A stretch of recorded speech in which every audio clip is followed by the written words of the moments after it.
How would you assess the first 100 days? Well, it's really interesting what you mentioned off the bat about America and its allies, and really the dismantling of these relationships. I was going to say, kind of like my top three things on my bingo card for the first 100 days. One thing that kind of surprised me about it, and there's not many surprises because Trump's doing everything that he outlined on the campaign trail that Project 2025 had mentioned, but he's just been incredibly emboldened. Even when the markets tanked after Liberation Day, it took a lot to get him to say, let's do a 90-day pause. He doesn't seem to be beholden to the same standards, especially economically, as he was during Trump 1.0. And it's kind of making sense now because The Atlantic, a very well-respected magazine here in the United States, just this morning came out with an article of which they sat down and I think sat down for 2 interviews and did one by phone with President Trump. And in the transcript, they quote him as saying, the first time, referring to his first term, I had 2 things to do: run the country and survive. And the second time, I run the country and the world.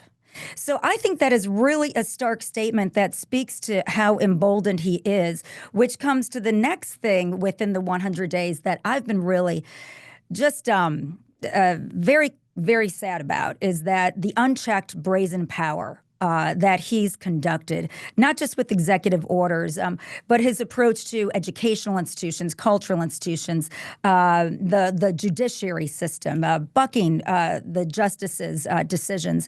I think that really it's just been without barriers that he now almost thinks he's got carte blanche, and right now the Republicans are giving it to him, and the Democrats just don't have what it takes yet to stop him. Yeah, I think I pick up on that, Laura. I mean, he did win all the 7 swing states, and so I suppose legitimately from his point of view, say he had a mandate and he's enacting the mandate. As you said, a lot of the things that he is doing were set out in that Project 2025 document by the Heritage Foundation. But there's a whole load of other things that haven't been in that stood out to me in the first 100 days. I mean, it has been a roller coaster of the first 3 or so months. I mean, that row with Zelenskyy in the Oval Office was astonishing.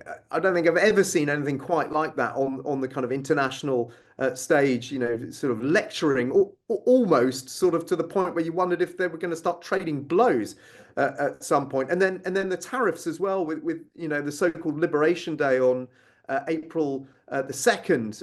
This sort of very dramatic, almost reality TV style, bringing out the big chart of the winners and the losers, or in this case really the losers and the even bigger losers.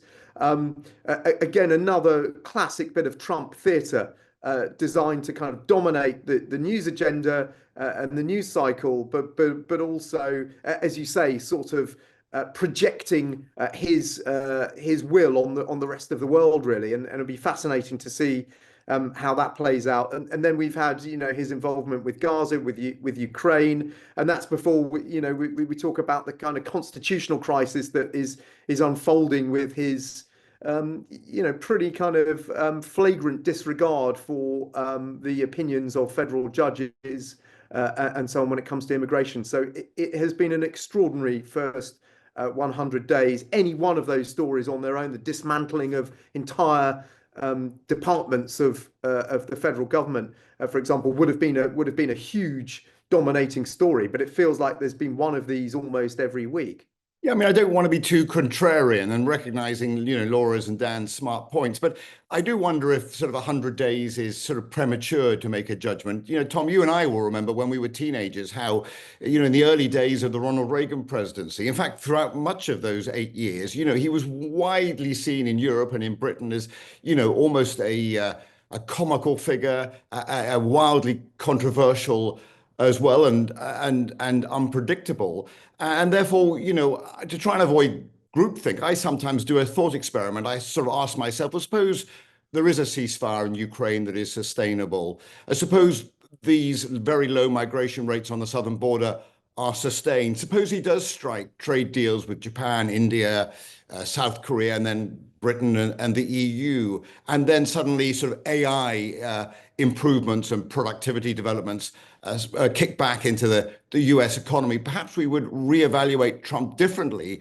at the end of 1 or 2 years. So, I think it's important to try and avoid the sort of groupthink that everything Trump does is sort of nonsensical. So I would say that, this is a premature point to try and judge the Trump second term, even though it is, as you point out, Tom, anathema to many in Britain. Nevertheless, I don't rule out the chance that he might sort of improve his approval rating over the next year. We'll have to wait to see. But in terms of what was the most striking moment for me, it was just like hours after his inauguration and the release of those January the 6th prisoners or hostages, as he calls them. That for me was a real sign, almost immediately after the inauguration, that this was going to be Trump unrestrained, nothing like the first Trump term.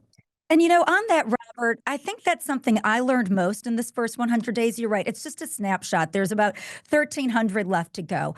But I think it's just shown us a behavioral pattern. And Dan, what you're talking about, his performative art, whether it's in the Oval Office or aboard Air Force One or anywhere he goes, he craves that. But I think it's this behavioral pattern that he's setting out, that he's above the law, that he is going at it and running the country and the world. That's what I'm going to look to see if that really continues further down. But I think there's a pattern here that I think reveals itself more than anything else. Do you dare to make a prediction about the next 100 days and how it might go? Or more specifically, how you think the next 100 days differs, if at all, from the first 100 days? Well, the next 100 days, it's going to get real. It's going to get real for the Trump administration because it's going to move from the executive orders and the court battles to, Trump always wants to win on appeal. So we're going to see a lot of results from those executive orders coming out. But we're also going into a session with Congress where they have to pass a budget. And the Treasury Department this week is going to come out and say basically when the debt limit will be exceeded. And it's going to put pressure on to get a reconciliation bill.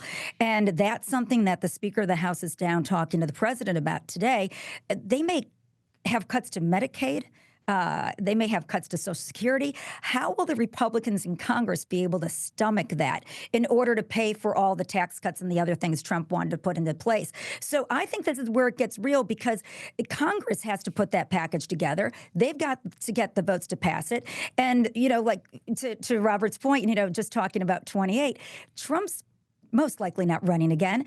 But guess what? All those Republicans in Congress are. And in the last few months, when there have been state elections, they've gone to the Democrats. And right now, it looks like a midterm election next year would possibly go to the Democrats. So this is where it's not just covering his own backside, but it's the Republicans in Congress trying to figure out how they can cover theirs while still pleasing the president. That negotiation this summer on the budget is really going to be where it gets real.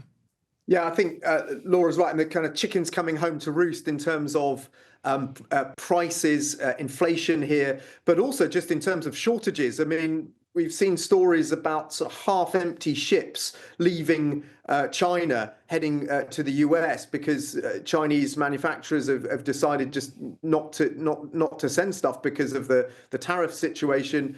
I saw a table online of prices that one big Chinese manufacturer was putting out with enormous increases in things like bath towels, for example, increasing threefold in price.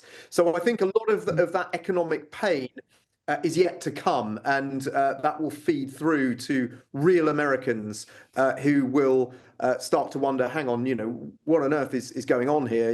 Either I can't buy the things I want to, or they're exorbitantly expensive. So there is going to be some economic pain and some economic chickens coming home to roost.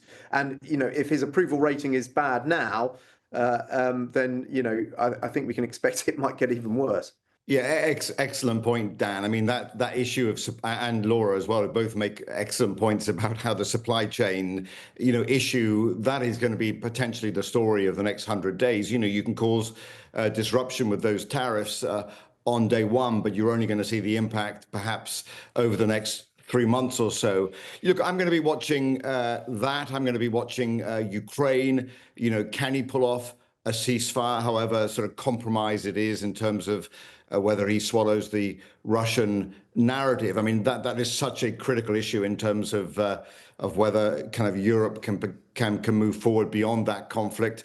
I'm watching the humanitarian disaster in Gaza, wondering really if that sort of strangulation of innocent Palestinians is going to continue. So there's so many issues that are in Donald Trump's in tray. And I think the other great issue is one I mentioned earlier. Can he, against the odds, sort of hit and strike, unilateral or bilateral trade deals with some of the big nations of the world to try and get trade flowing again? So all of those are big issues. All of those will shape essentially the next 18 months of Donald Trump's America, and perhaps determine who wins Congress in 2026.